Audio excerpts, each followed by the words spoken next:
Los temas tratados en el siguiente programa son responsabilidad de su productor.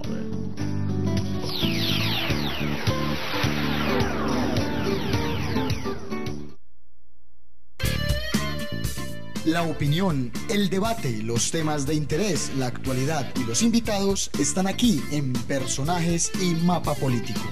Un espacio donde usted también cuenta y nuestro objetivo es que la ciudadanía esté enterada de lo que pasa a su alrededor de una manera clara, directa y verídica.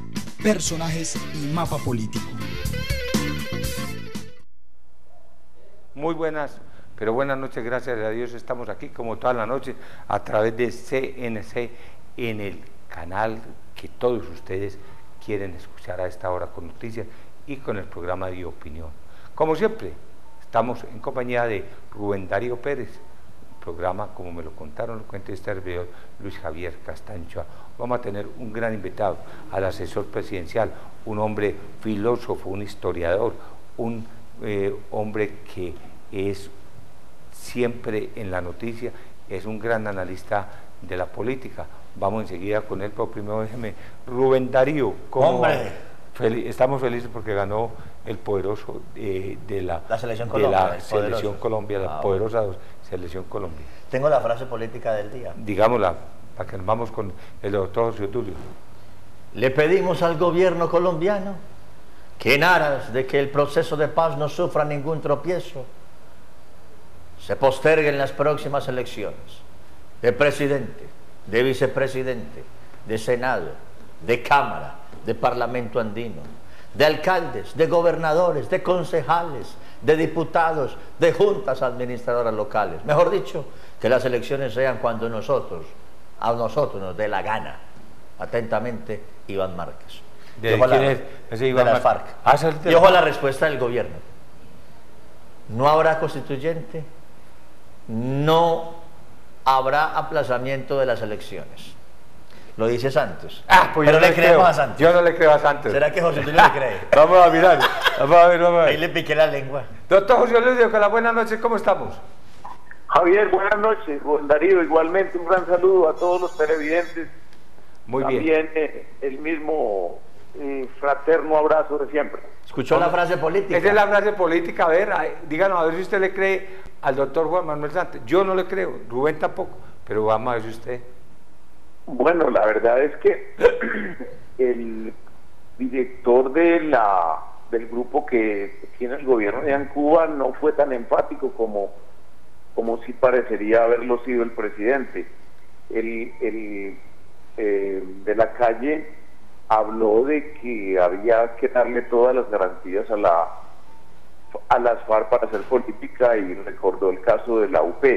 Lo que se le olvida a De la Calle es que la UP fracasó como movimiento político por la combinación de formas de lucha. Recordemos que las FARC siguió enfrentada con el cartel de Medellín y particularmente con el mexicano por asuntos de droga, más siguió ejerciendo la violencia. Braulio Herrera, de hecho, regresó al monte.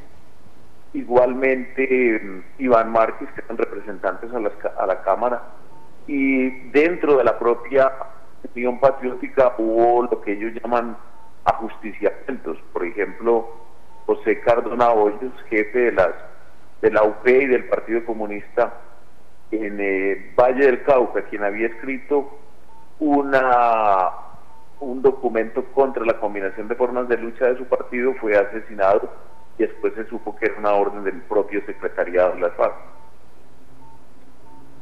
Entonces, con eso, con esa introducción que usted hace, pues hombre, yo no creo que vamos para ninguna parte. Pues, venga, lo voy a hacer este análisis. Hace 180 días están reunidos allá. No hemos podido saber qué dinero se gasta diario la FARC, que eso es dinero de los colombianos. ¿Cómo están? ¿Cómo se paga? ¿Y qué se está pagando totalmente también a los negociadores? Me parece que esto es un desfalco para las finanzas colombianas, aunque la paz a cualquier valor, pero sí será que nos sigan llevando 180 días para no conocer qué pasó con el agro.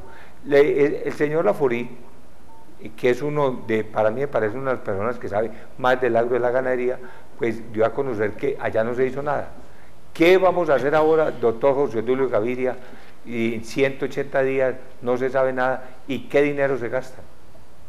Hagamos varias disquisiciones por ahora, porque es poco lo que se puede decir con exactitud. Primero, proceso de paz, bienvenido. Paz, bienvenida.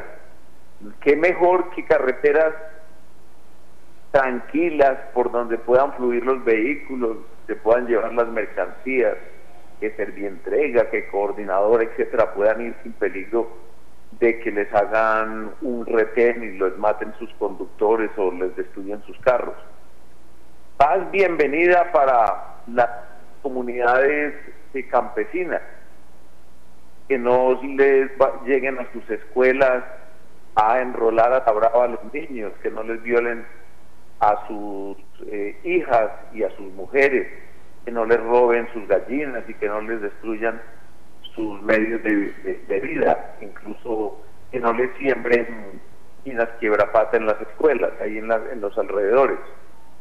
Paz, bienvenida obviamente para los productores de carbón y de petróleo, que no exploten los oleoductos. Es obvio que queremos esa paz, pero quienes no la han querido nunca y quienes han actuado en contra de ella son a quienes hoy el gobierno premia como si fuesen unos poco menos que prohombres, y a quienes quiere ver en la política. Una cosa absurda, casi que indignante para cualquier observador democrático, que a criminales que han persistido además en el crimen, que lo han justificado y que lo han protagonizado, se les desee ver personas decentes, quieran verlos al frente de la actividad política. Ese es el primer tema. El segundo tema es lo que realmente se pretende. ¿Quieren una reforma agraria? ¿Quieren una reforma política en Colombia?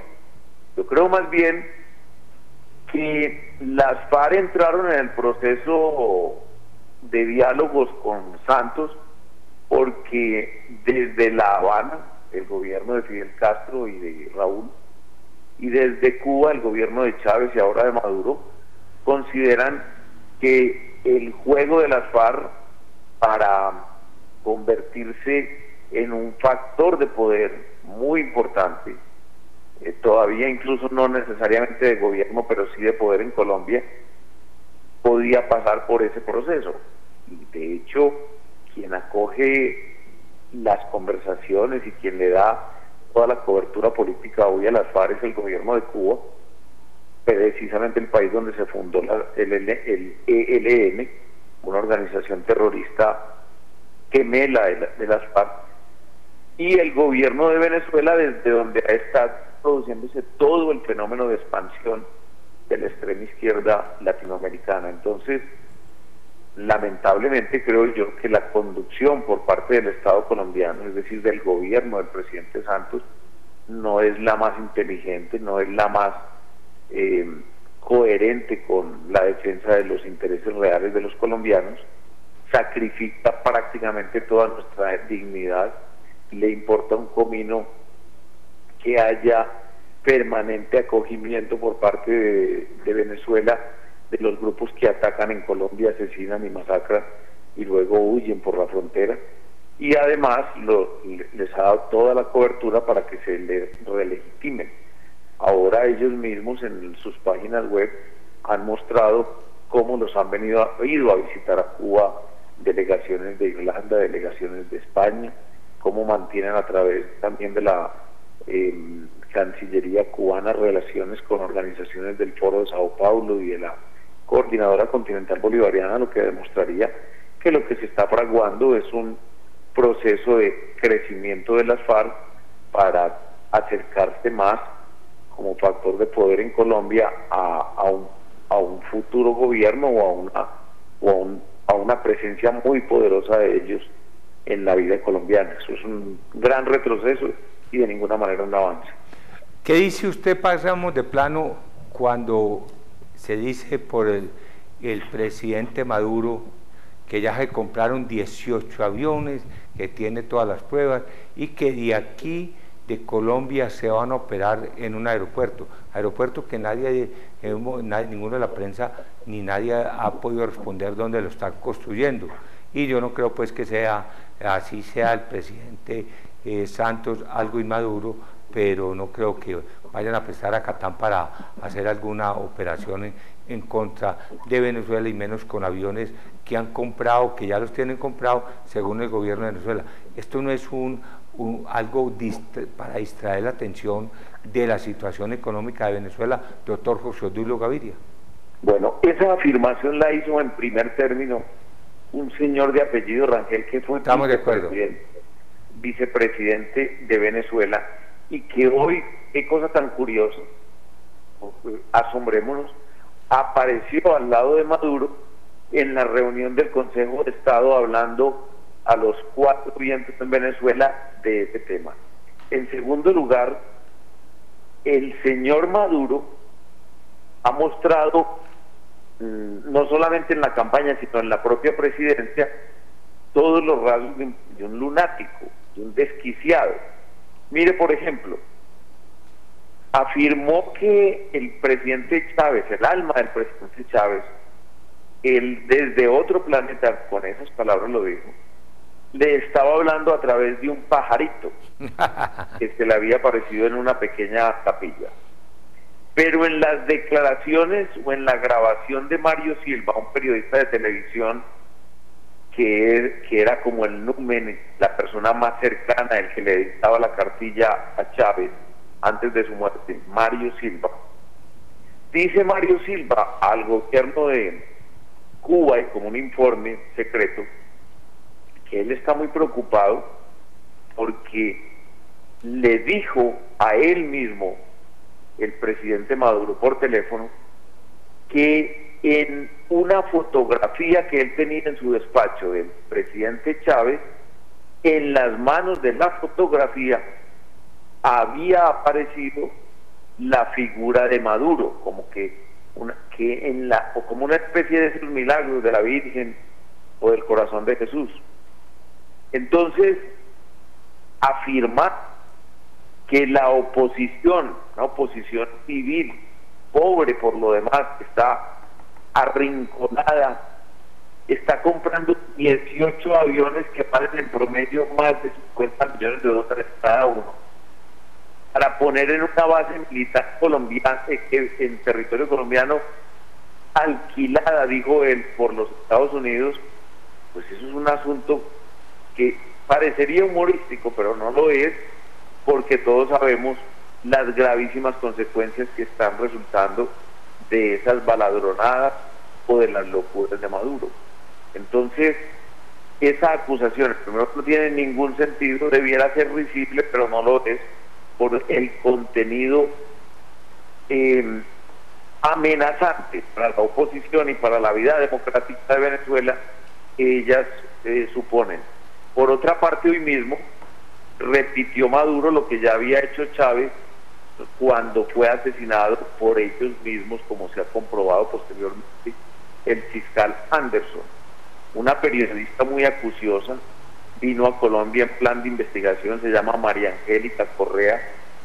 Ella investigó las afirmaciones de que el paramilitarismo colombiano estaba interfiriendo y estaba preparando asesinatos o magnicidios en Venezuela, y encontró que no solamente todo era absolutamente mentira y montaje, sino que habían maltratado, habían aprisionado y habían torturado a connacionales nuestros con pretextos de la comisión de esos delitos. Luego los pusieron en libertad como si nada hubiera ocurrido. De manera que la situación cada vez es más grave, y no por resultado de la política colombiana. El presidente Santos es un hombre débil, es un hombre cuyo signo es la cobardía en la relación con el presidente Maduro, y la fue con el presidente Chávez.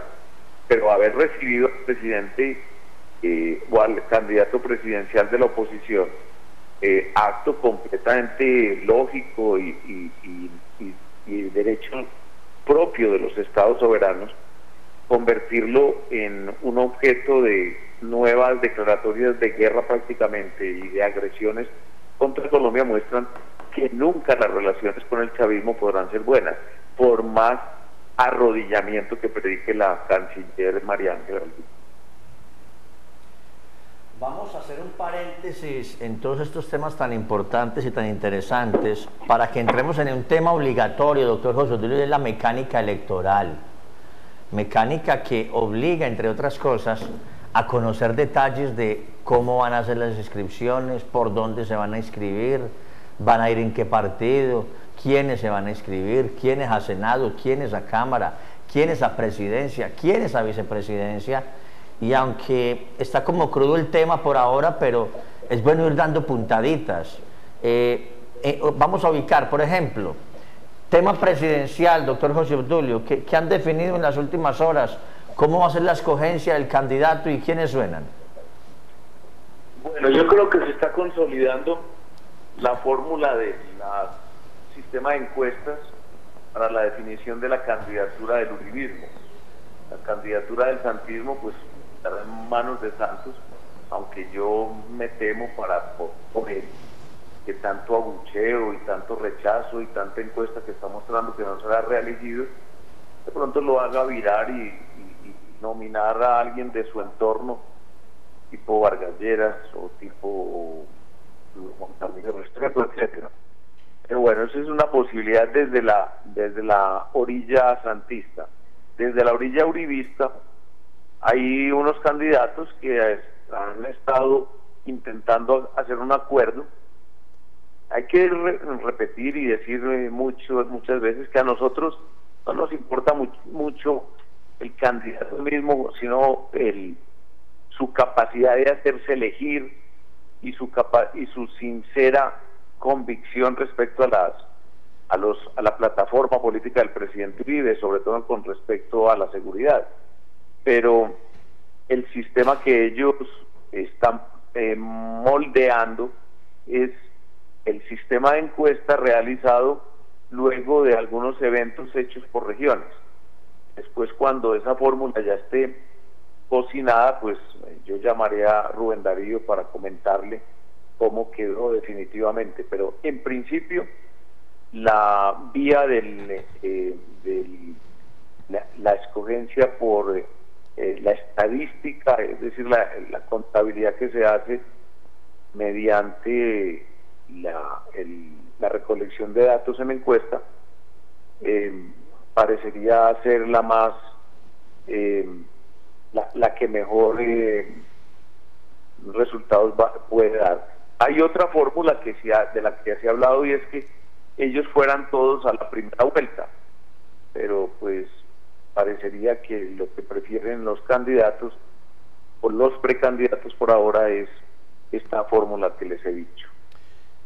Y lo de Álvaro Uribe para ser cabeza de lista al Senado, ¿eso en qué va? ¿En qué porcentaje podríamos decirlo? Usted alguna vez me utilizó una palabra bien interesante, me dijo, pues in pectore ya Uribe es el candidato. Sin embargo, Uribe nada que lo confirma. Y por ahí hay otras versiones, de pronto están malintencionadas, no sé, de gente que está ya apostando y dice que no, que Uribe no va. Y también recuerdo algo que me dijo usted, pues si Uribe no va, entonces aquí no hay nada, porque es que sin Uribe esto no sería gracia. Bueno, usted sabe que el gobierno, el presidente Santos, que tiene fiscalía de bolsillo y que tiene Corte Suprema y que manipula la Cámara de Representantes, ha hecho lo posible y lo imposible para evitar que el presidente Uribe esté en la lucha política. A todas las semanas le abren un nuevo proceso.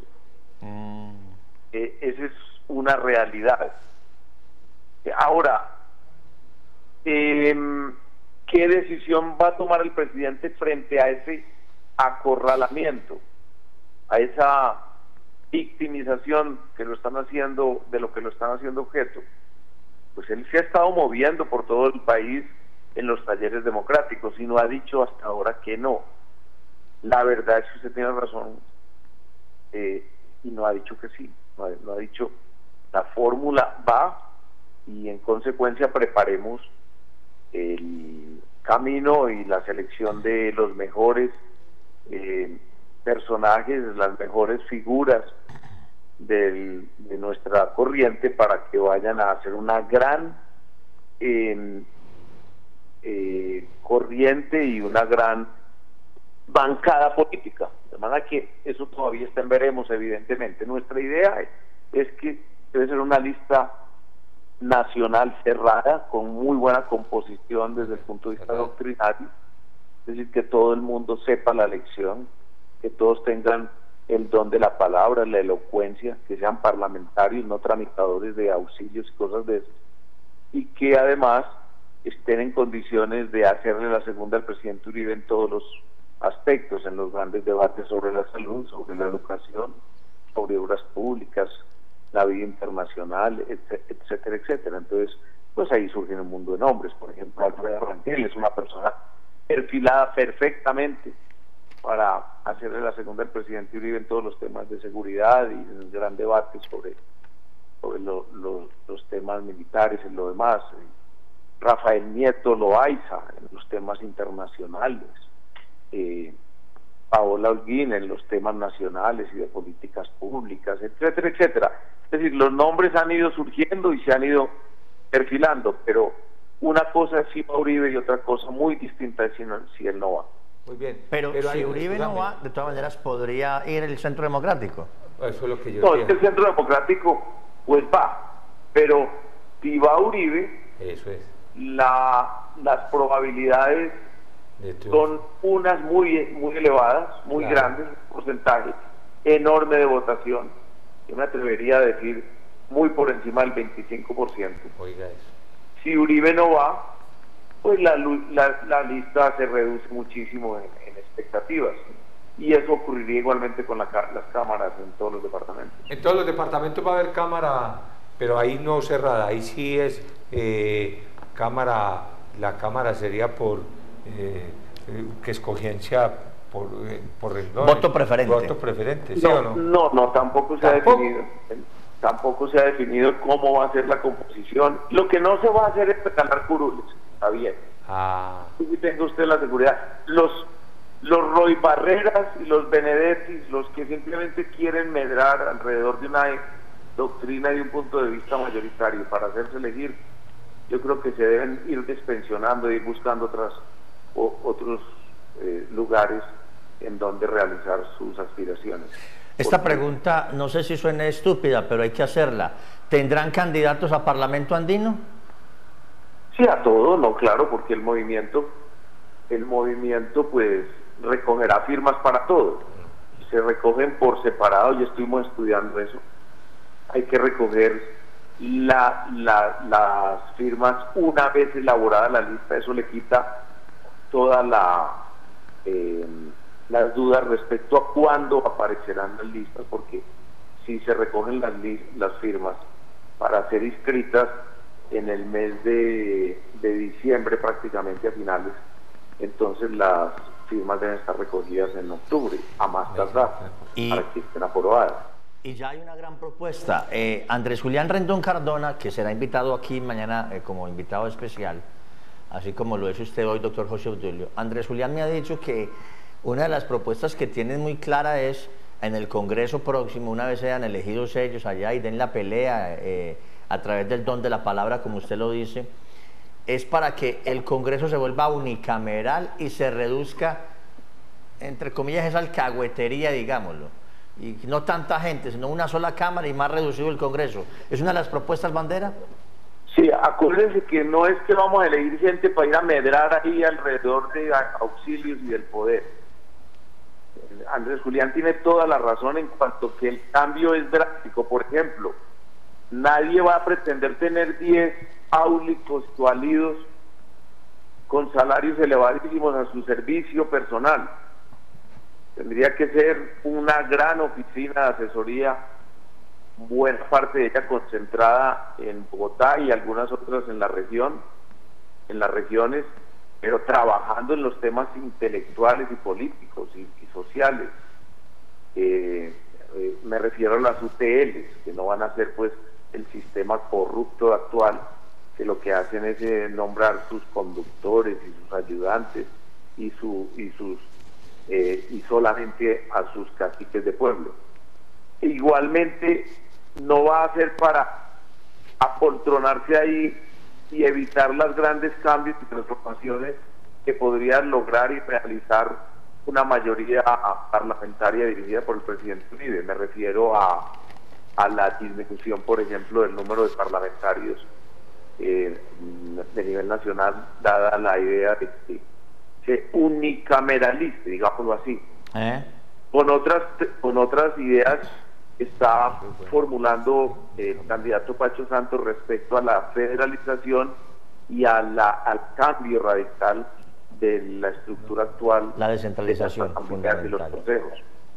Por otra parte, una de las cosas que debe quedarle muy clara a los actuales miembros de los partidos uribistas, es decir, cuya base sigue apoyando a Uribe, consejos, concejales y diputados, es que las normas actuales vigentes sobre transhumancia política, las llamadas ley de bancadas, que prohíbe esos cambios que ellos quisieron hacer, serán normas cuya derogatoria pediremos de inmediato en el momento en que haya esa mayoría que apoye estas nuevas ideas, porque es que no podemos permitir que la ley de bancada siga vigente y se convierta en un mecanismo de garrote y de esclavitud política como la que están aplicando hoy a los concejales que quieran participar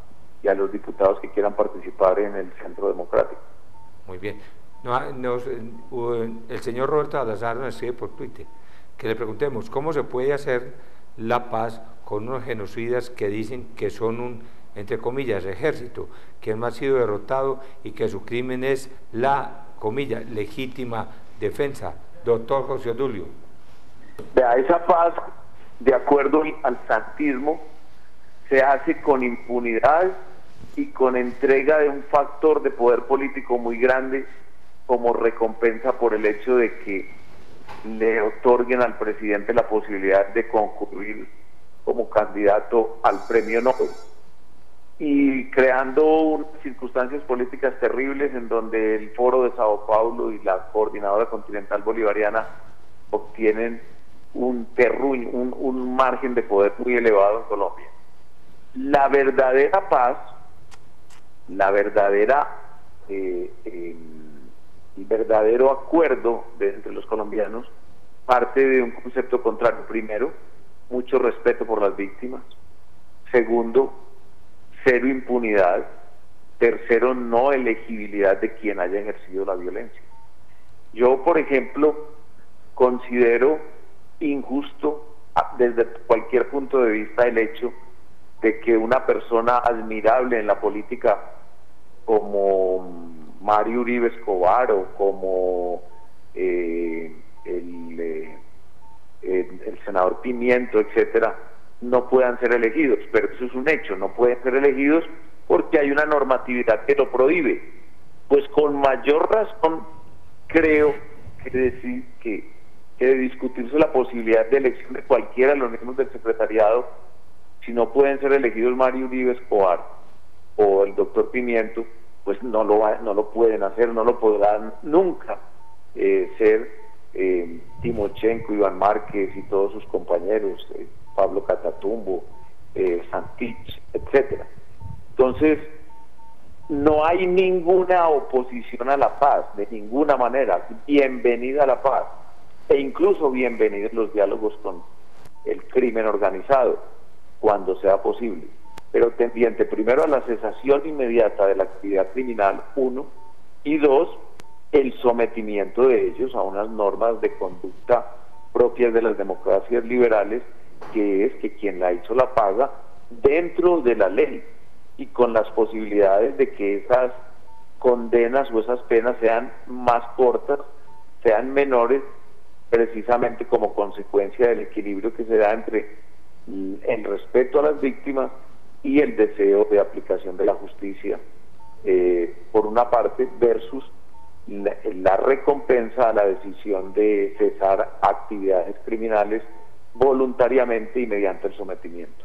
Doctor Leodio, hemos llegado ya al final de este programa. Le agradecemos siempre su amabilidad, su cordialidad, su despensa con nosotros y con los televidentes. Esperamos consultarlo más pronto. ¿Qué cajita y música, no? usted sabe de esto para que nos ayude y la opinión pública le estará agradecida. Muchas gracias. Muchísimas gracias a ustedes por la invitación y un gran saludo nuevamente a todos los televidentes. Muchas gracias. Era el doctor José Tulio Gaviria con nosotros hoy en el programa Personajes. Con personajes como el doctor José Tulio Gaviria Vélez nos podríamos quedar aquí días, semanas, meses, años, y el tema nunca se agotaría. Estamos de... ¿Mañana qué hora, Ruencha? 5 de la mañana. En ayunas. Sí. ¿Número? 13:50 AM. ¿Onda de? La Montaña. ¡Ay! La lección la aprendí ya. ¿No? Me va a invitar a desayunar el doctor Bernardo Guerra Serna. Estoy contento por eso. Muy bueno, el doctor Guerra. El doctor Guerra me dijo, Rubén Darío lo va a invitar a desayunar mañana. Señorazo. Muy toca, mi gran amigo. Lo admiro mucho. Al doctor Guerra, diga, déme la luz. ¿Usted fue al directorio de Guerra también o no? Sí, sí, concejal de... ¿Y se le zafó?